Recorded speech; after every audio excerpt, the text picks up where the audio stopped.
विधानसभा मतदारसंघाचे लोकप्रिय आमदार अमोलभाऊ खताळ मनोगत व्यक्त करतात. जोरात टाळ्या वाजूया. कुठून निलमताई खताळ यांचं आगमन झालं, ताईंचं सहर्ष स्वागत करतो आणि शैला साळवे, मनीषा बागुल या दोघींना विनंती करतो आपण ताई आल्या की त्यांचा सत्कार करावा. अमोलभाऊ बोलताय.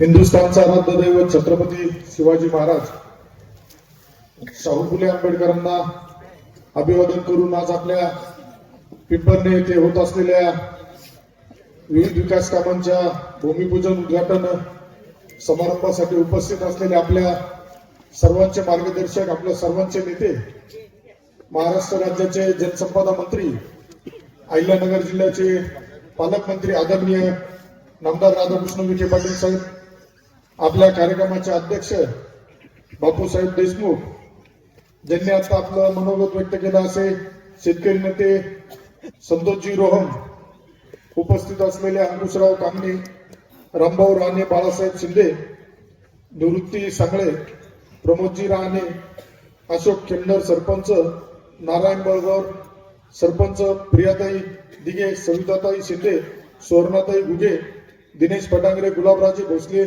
श्रीकांत गोमासे, संदीप गुगे, गोकुळभाऊ दिघे, काकासाहेब गायकवाड, गणपत शिंदे, बाळासाहेब शिंदे, मंजबापू साळवे, निलेश बागुल, उत्तम राहींज, राहुल भाऊ दिघे, श्रीनाथ थोरात, सुरेश काळे, स्वानंद चत्तर, भाऊराव देशमुख, व्यासपीठावर उपस्थित सर्वच मान्यवर, प्रयत्न करत असतो सगळ्यांचे नावं घेण्याचा, सर्वांचे नावं घेण्याचा प्रयत्न करत असतो, परंतु सगळेच आपण मान्यवर आहात, सगळेच महत्वाचे आहेत. त्यामुळं आपल्या सगळ्यांची दिलगिरी व्यक्त करून उपस्थित सर्व बंधू आणि भगिनींना, आमच्या लाडक्या बहिणी मोठ्या संख्येने उपस्थित आहे. तिथं सगळ्या वक्त्यांनी सांगितलं आता कशा प्रकारे साहेबांच्या माध्यमातून आपण या पिंपरण्यासारख्या छोट्याशा गावाला 8,15,44,000 रुपयाचा निधी दिलाय. बोले तैसा चाले त्या वृत्तीप्रमाणे आदरणीय नामदार साहेबांच्या नेतृत्वाखाली आपण काम करताना मला आपल्या सगळ्यांना आनंद होईल का 1 वर्षापूर्वी जो निर्णय साहेबांनी, आदरणीय सुजयदादांनी माझ्या बाबतीत घेतला आणि माझ्यासारख्या एका सामान्य कार्यकर्त्याला संगमनेर विधानसभेची उमेदवारी दिली, उमेदवारी दिल्यानंतर तुम्ही सर्व लोक तन मन धनाने माझ्यासाठी पळाले आणि या संगमनेर तालुक्यामध्ये एक ऐतिहासिक असं परिवर्तन झालं. या परिवर्तनाच्या माध्यमातून 1 वर्षामध्ये संगमनेर शहरातील असेल, तालुक्यातील असेल, प्रत्येक प्रश्नाला वाचा फोडण्याचं काम मी साहेबांच्या नेतृत्वाखाली केलं. मला आठवतं पहिलं अधिवेशन होतं, आमदार झाल्यानंतर थोडी धाकधूक होती, परंतु साहेबांनी माझा हात काही सोडला नाही. साहेबांनी प्रत्येक वेळेस मला अधिवेशन सुरू झाल्यानंतर अमोल तू बोलला पाहिजे, सभागृहामध्ये संगमनेरचा आवाज आला पाहिजे आणि तुमच्या सगळ्यांच्या आशीर्वादाने खरंच सांगतो प्रत्येक अधिवेशनामध्ये सर्वात जास्त बोलण्याची संधी एक नवीन आमदार जरी असला तरी तुमच्या आशीर्वादाने मला मिळाली, कारण माझ्या पाठीशी नेहमी साहेब राहायचे.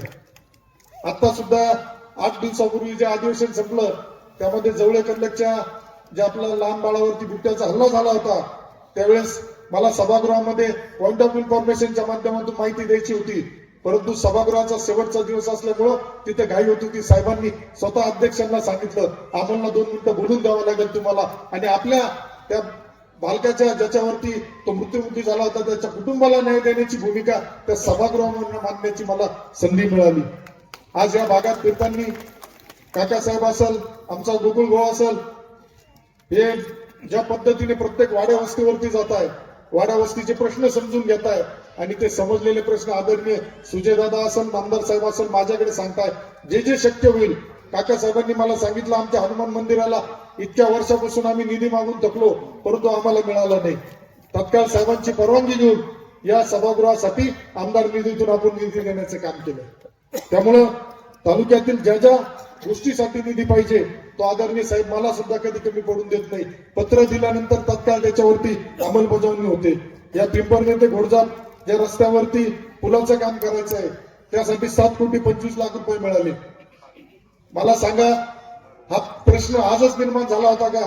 पिंपरणे, कोळवाडे किंवा बाजूच्या लोकांना जाण्यासाठी पुलाची आवश्यकता किती वर्षापासून होती, परंतु काम करण्याची क्षमता लागते, काम करण्याचा तुमचा निर्धार लागतो. परंतु या तालुक्यामध्ये एक सवय लागली होती, लोकांना झुलत ठेवायचं. लोकांचे जर कामं झाले तर निवडणुकामध्ये लोक साथ देणार नाही असा त्यांचा गोड गैरसमज होता. परंतु आदरणीय साहेबांच्या नेतृत्वाखाली काम करताना साहेब ज्या पद्धतीने प्रवरा पट्ट्यामध्ये शिर्डीमध्ये राहतामध्ये काम करतात त्याच सूचना साहेबांच्या घेऊन मी आपल्या तालुक्यामध्ये शहरामध्ये काम करतो. आज संगमनेरातील प्रत्येक वाडी असेल, वस्ती असेल, त्या ठिकाणी आपला जिल्हा नियोजन असेल, स्थानिक आमदार निधी असेल किंवा सरकारचा महायुती सरकारचा निधी असेल, हा प्रत्येक वाडी वस्तीवरती आपण घेऊन गेलो. 1 वर्षाच्या कालावधीमध्ये मला आठवतं चांगलं, काही गावांमध्ये गेल्यावरती लाईटीची सुद्धा सुविधा नव्हती, तर तिथं पोल सुद्धा साहेबांच्या माध्यमातून आपण घेऊन गेलो.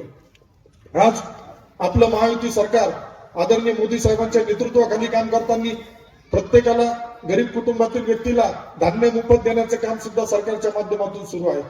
आदरणीय देवेंद्र फडणवीस साहेब असेल, आदरणीय एकनाथराव शिंदे साहेब असेल, आदरणीय अजितदादा पवार साहेब असेल,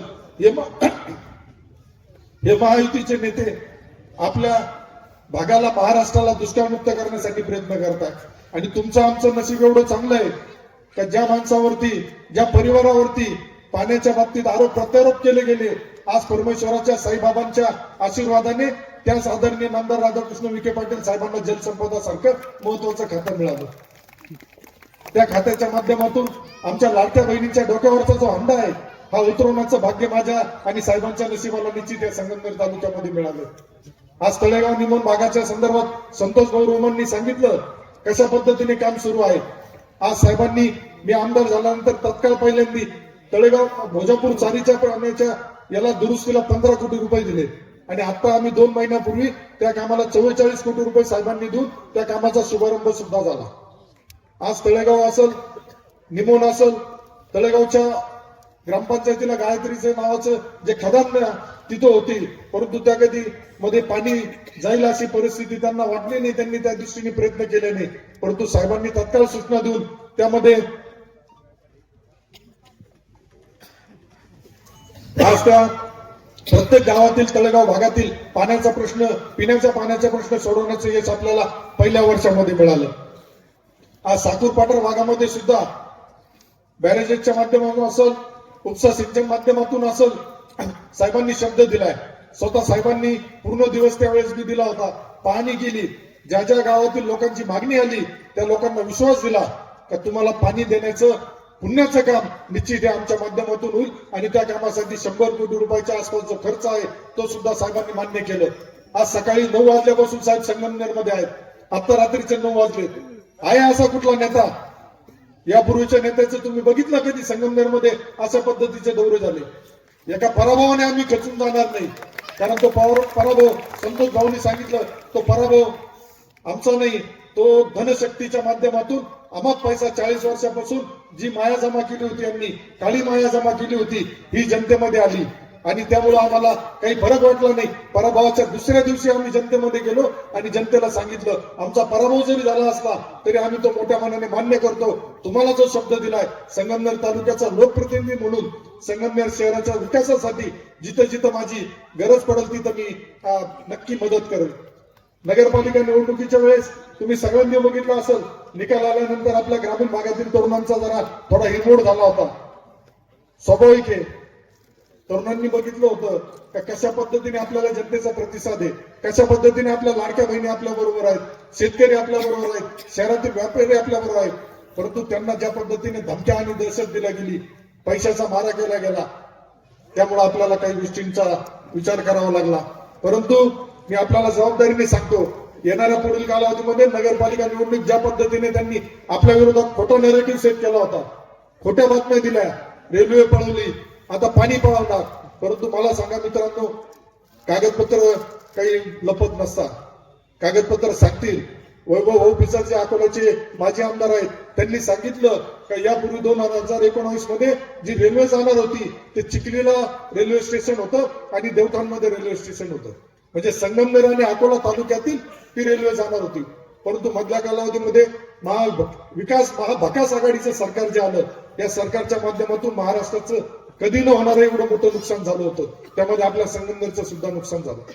मधल्या कालावधीत रेल्वेचा मार्ग गेला, अफवा सांगितल्या, 1 वर्षामध्ये आमदारांनी रेल्वे पळवली, पण मला मिळालेली माहिती अशी की ते आमदार असतानाच रेल्वेचा मार्ग बदलण्याचा प्रयत्न झाला होता.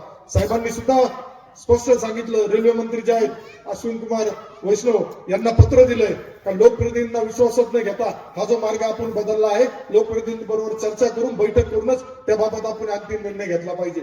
आणि मी सुद्धा साहेबांकडे विनंती केलं, साहेबांनी तत्काळ गाडीतून आदरणीय देवेंद्र फडणवीस साहेब मुख्यमंत्री महोदयांना फोन केला आणि सांगितलं की हा जो संभ्रम निर्माण झालाय संगमनेर तालुक्यातून आणि अकोला तालुक्यातून रेल्वे गेली पाहिजे, यासाठी आमचं संगमनेरचे आमदार असेल, अकोल्याचे असेल, आमचे सहकारी आपल्याबरोबर बैठक करू इच्छित. आणि साहेबांना मुख्यमंत्री महोदयांनी सुद्धा शब्द दिलाय लवकरच त्याबाबत बैठक होऊन केंद्रीय रेल्वे मंत्र्यांची सुद्धा आपल्याला भेट होणार आहे. त्यामुळं काम करणारे आपण लोक आहे. कुणी टीका टिप्पणी केली म्हणून आपला मार्गाने आपण व्यतीत होणार नाही, परंतु समाजापुढे आलं पाहिजे, जनतेपुढे आलं पाहिजे, महाराष्ट्रापुढे आलं पाहिजे का ज्यांनी आतापर्यंत संगमनेर तालुक्यामध्ये कत्तलखाने असेल, अंमली पदार्थ असेल, सगळ्या वाळू तस्करी असेल, सगळ्या धंद्यांना राजाश्रय दिला, आज ते आरोप करतायत. कारण त्यांच्या कालावधीमध्ये कधी कारवाई होत नव्हत्या. आज मी आमदार झाल्यानंतर पहिल्यांदा आपण संगमनेर तालुक्यामध्ये जे अंमली पदार्थाचं यांच्या माजी नगरसेवक, विद्यमान नगरसेवकाच्या माध्यमातून जे रॅकेट सुरू आहे ते रॅकेट उद्ध्वस्त करण्याचं काम आपण केलं. यांच्या कार्यकर्त्यांच्या माध्यमातून जो गांजा 300, 400 किलो या संगमनेरमध्ये सापडतोय, त्या अवैध धंद्याचं जे संगमनेर हब झालं होतं हे उद्ध्वस्त करण्याचं काम आदरणीय फडणवीस साहेबांच्या माध्यमातून, आदरणीय विखे साहेबांच्या माध्यमातून आपण करतो. बोलण्यासारखं खूप काही आहे. या भागातील लोकांची सुद्धा आता आम्ही साहेबांनी शब्द दिला होता, हिवरगाव पावसाला फुलाचा खंडोबाच्या देवस्थानासाठी हजारो लाखो भाविक भक्त येतात, परंतु यापूर्वी कधी तो रस्ता सुद्धा झाला नाही, पूल बी झाला नाही. आज आम्ही तिथं लोकार्पणाच्या कार्यक्रमाला गेलो होतो, त्यावेळेस आजूबाजूच्या ग्रामस्थांनी मागणी केली, साहेब आम्हाला पाणी पाहिजे. साहेबांनी स्पष्ट सांगितलं जिथं जिथं पाण्याची ज्या ज्या गावकऱ्यांची मागणी आहे त्या गावामध्ये लिफ्ट उपसा सिंचन योजनेच्या माध्यमातून असेल, पीडीएनच्या माध्यमातून असेल, पाणी दिलं जाईल. आमचा बळीराजा आमचा शेतकऱ्याच्या पाठीशी हे सरकार उभं आहे आणि आपले नेते सुद्धा आदरणीय विखे पाटील साहेब या बळीराजा शेतकऱ्याच्या पाठीशी उभे आहेत. शेतकऱ्यांसाठी आता कर्जमाफीचा सुद्धा आपल्या सरकारने मनावर घेतलंय, त्याबाबत योग्य वेळी योग्य तो निर्णय होईल. आज शेतकऱ्यांना 7.5 HP पर्यंतचा वीज बिलाच्या माफीचा निर्णय सुद्धा आला. साहेबांच्या पशुसंवर्धन दुग्ध विकास मंत्री असताना साहेबांनी 5 रुपये असेल, 7 रुपये असेल, लंपी सारखा आजार झाला होता, त्यावेळेस आपल्या साहेबांनी पूर्णतः अधिकाऱ्यांना पशुसंवर्धन विभागाचा एक चेहरामारा बदलण्याचं साहेबांच्या माध्यमातून काम झालं. साहेब महसूल मंत्री असताना तालुक्यातील जे यशोधन कार्यालयातून निकाल बनले जात होते रस्त्यांचे, ते निकाल बंद झाले आणि त्या कार्यालयातूनच शेतकरी सामान्यांना न्याय देण्याचा प्रयत्न आला.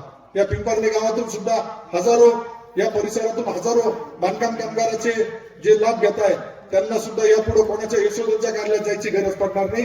कारण आता जी बांधकाम कामगारांची संनियंत्रण समिती झाली आहे त्या समितीचा अध्यक्ष सुद्धा संगमनेर तालुक्याचा आमदार राहणार आहे. संगमनेर तालुक्याला आमदार एकच आहे, तो विधानसभेचा आमदार. काही लोकांना भ्रम गैरसमज पसरवण्याची सोशल मीडियाच्या माध्यमातून, ठराविक माध्यमाच्या माध्यमातून ते प्रयत्न करतायत. आता उद्या या कामाचं भूमिपूजन झाल्यानंतर, उद्घाटन झाल्यानंतर काही येतील बगल बच्चे तुम्हाला सांगतील उद्या या गावात फ्लेक्स बी लागतील. कारण खोटं बोल पण रेटून बोल, 40 वर्ष यांचा हाच धंदा होता आणि हा धंदा तुमच्या आशीर्वादाने आपण बंद पाडलाय. त्यांचं 40 वर्षाचं दुकान आपण एक सामान्य कार्यकर्त्यांनी बंद पाडल्याचं त्यांना दुःख जास्त आहे. त्यामुळे त्यांनी किती सामधाम बंद भेद वापरले तरी तुम्ही जोपर्यंत मायबाप जनता माझ्या पाठीशी आहे तोपर्यंत मी कोणालाही घाबरणार नाही, कोणालाही भिणार नाही. आणि हा जो विकासाचा रथ साहेबांच्या नेतृत्वाखाली संगमनेर तालुक्यामध्ये सुरू केला, हा प्रत्येक वाड्या वस्तीवरती जाऊन प्रत्येकाला न्याय देण्याचं काम निश्चित तुमच्या सगळ्यांच्या बरोबर तुमच्या संमतीने होईल. मगाशी धांदरफळला गेलो होतो, माझं गाव धांदरफळ, ज्या गावात आता मला आल्यावर कोणीतरी सांगितलं का भाऊ तुमच्या गावात फ्लेक्स लागले, इकडे फ्लेक्स लागले, परंतु जर हे माझ्या धांदरफळमध्ये निधी देऊ शकता रस्त्याला आमदार नसताना, तर यांच्या जोरवा गावामध्ये यांच्या घरापाशी जायचा जो रस्ता आहे हा इतके वर्ष हे काय करू शकले नाही, हा प्रश्न सुद्धा तुम्ही त्यांना विचारला पाहिजे. त्यामुळं जे जे आपले महायुतीचे मंत्री आहेत ते सगळे संगमनेरवरती विशेष प्रेम करतायत. संगमनेर तालुक्यातील रोजगारांचा प्रश्न संदर्भात साहेबांनी पुढाकार घेतला, साहेबांनी बोलून दाखवलं. जर तुम्ही इथं 1000 एकर जमीन उपलब्ध करून दिली तर निश्चित याच्यामध्ये डिफेन्स सारख्या माध्यमातून इथं नवीन प्रोजेक्ट घेऊन हजारो लाखो विद्यार्थ्यांना आपल्याला याच्यातून रोजगार देता येईल. आज एमआयडीसी संदर्भात काहींनी सांगितलं का एमआयडीसी मिळू शकत नाही, होऊ शकत नाही, म्हणजे मामानी बोलायचं एक आणि भाच्यानी बोलायचं एक. आता याच्यामध्ये संगमनेरकर जनता निश्चित मला माहिती सुद्धा संगमनेरकर जनता येणाऱ्या पुढील निवडणुकीमध्ये कुठल्याही भलथापांना बळी पडणार नाही, आर्थिक गोष्टीला बळी पडणार नाही आणि विकासासाठी संगमनेरच्या रोजगारासाठी, संगमनेरच्या तरुणांच्या रोजगारासाठी एमआयडीसी येईल. जो शब्द साहेबांनी दिला आपल्याला का संगमनेर शहरामध्ये जे कॉटेज हॉस्पिटल आमच्या लाडक्या बहिणींसाठी होतं, आमच्या लहान बालकांसाठी होतं, ते बंद झालं होतं, तर ते पुन्हा नव्याने 100 बेडचं रुग्णालय लवकरच मंजूर होणार आहे. त्यामुळं संगमनेरमध्ये या 40 वर्षात जे झालं नव्हतं, जे प्रलंबित आहे, ते साहेबांच्या नेतृत्वाखाली पूर्ण करण्याचा माझा प्रयत्न आहे. या गावामध्ये आपण भरपूर निधी दिलाय, 10 कोटी 64 लाखाच्या आसपास हा निधी सर्व झालाय. माझी आपल्या सगळ्यांना विनंती राहील, जिल्हा परिषद निवडणुकीमध्ये नुसतं तुमच्या गटापुरतं घनापुरतं न पाहता आपल्या पाहुणे रावळे असेल, नातेवाईक असेल, या सगळ्यांना संगमनेर तालुक्यात जी विधानसभेच्या वेळेस तुम्ही गनिमी काव्याने लढाई लढला होता, तीच लढाई पुन्हा आपल्या सगळ्यांना लढायची आहे. आपल्या सर्वांना आता आदरणीय साहेबांचं मार्गदर्शन घ्यायचं असल्यामुळे मी जास्त न बोलता आपल्या सर्वांची रजा घेतो, थांबतो. धन्यवाद. जय हिंद, जय महाराष्ट्र, जय श्रीराम. धन्यवाद अमोल भाऊ. एका पराभवानं माणूस खचून जात नाही. सुरेश भटात लिहितात तसं, विजलो जरी आज मी हा माझा अंत नाही, पेटेने उद्या नव्याने हा देह नाशिवंत नाही. माझी झोपडी जाळण्याचे झाले तर काही कितावे, जळेल माझी झोपडी अशी आगती ज्वलंत नाही. जोरात टाळ्या अमोल भाऊंसाठी. यानंतर आजच्या या